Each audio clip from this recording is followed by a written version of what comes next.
Welcome to Homemaking with Mima. My name is Wendy, and in today's video, we're going to be doing a homemade bread, and this is trial recipe number 3, and I'm going to bring you along with me.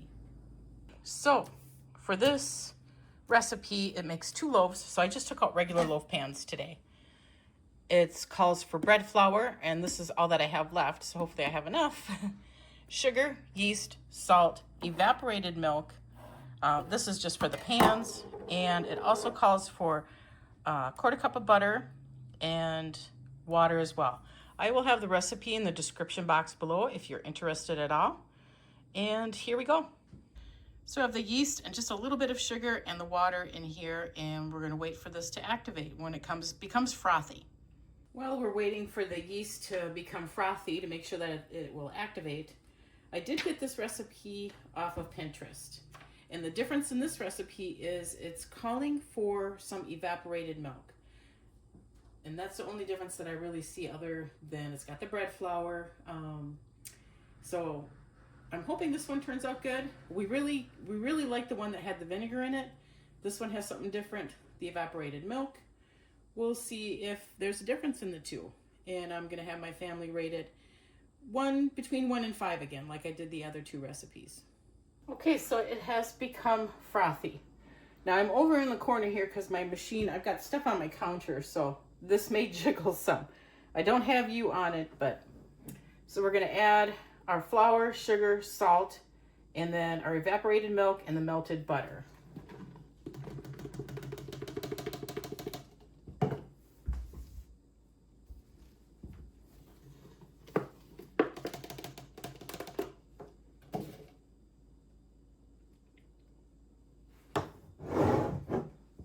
And I gotta get a spatula for the butter.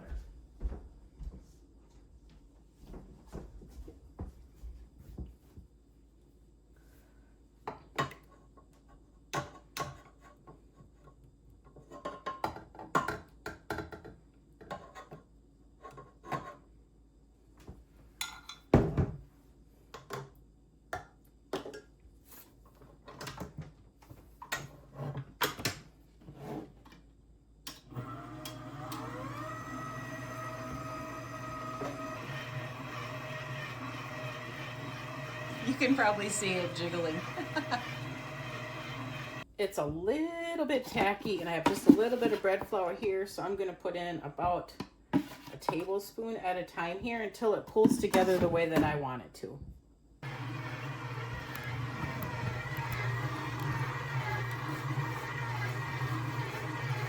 So I'm going to be switching to voiceover because my family is enjoying a movie. So I added, like I had stated, about a total of a half a cup of extra flour. I had to break into some all-purpose.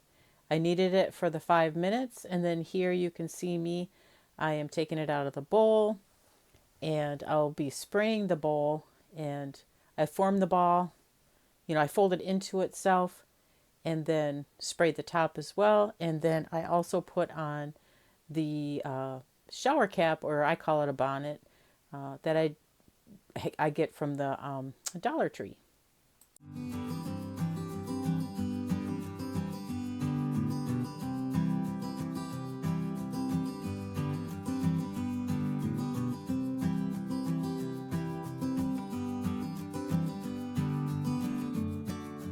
Then, as I do with the other breads that I have made, I put it into my oven so it's draft free, and I turn the oven light on, and that helps keep it warm, the state of it warm. And this is going to be on the first rise for an hour. So I set the timer for 60 minutes. Then after that hour, it raised beautifully, as you could see.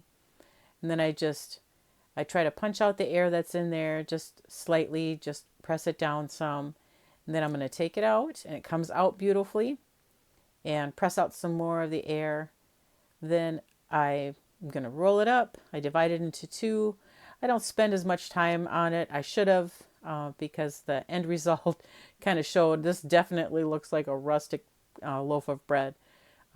Usually I spend a little bit more time in the shaping and all that, but I don't know. I think I was in a hurry. But bread is bread to me, and I'm pretty sure it's going to taste just as good as any other loaf of bread, minding the fact that I don't take the time to actually form it into a pretty loaf. So after I get it into the pans, then I am going to, I do spray the tops. You just don't see me doing it with some cooking spray. And then I put the shower caps on both of them. I have my oven on at 375.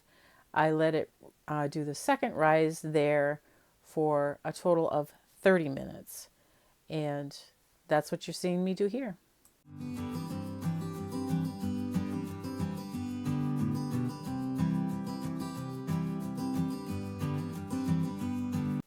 Then after the second rise, I just remove the bonnets and I'm going to place it into the oven, and I set the timer for 25 minutes. And so it's going to cook in the oven for 25 minutes.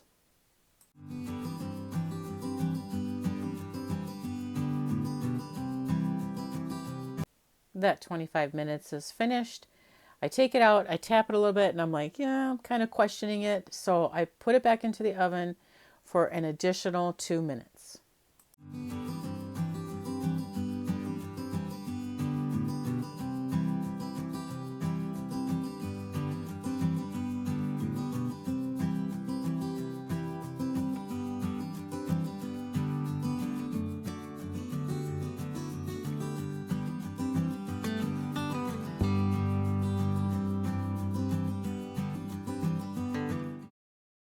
That 2 minutes is up, and I'm taking it out of the oven, and they came out of the pan beautifully. But as you can see here, they definitely look like a rustic loaf of bread. Like I said, I should have taken more time into shaping it, but I don't know. I believe I was in a hurry when I did this. I tap them to make sure that they sound hollow. That's how you check to see if bread is done, or you can take its temperature. And then to keep the top of the loaf soft, I just get a little bit of butter, hard butter. You can use melted butter, but I just always keep a little chunk for doing breads and such. And I keep it in a plastic bag in the refrigerator. And I'm just going over both the top loaves here.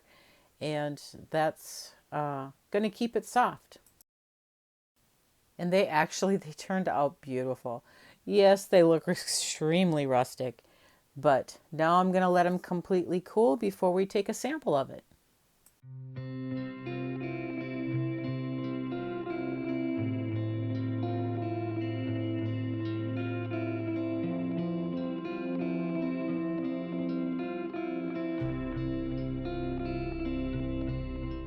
So I'm going to wrap this video up. I'm in my spare bedroom because now they're watching more movies and I don't want to interrupt them. I asked the family what their opinion was. My husband and I both rated it a 3.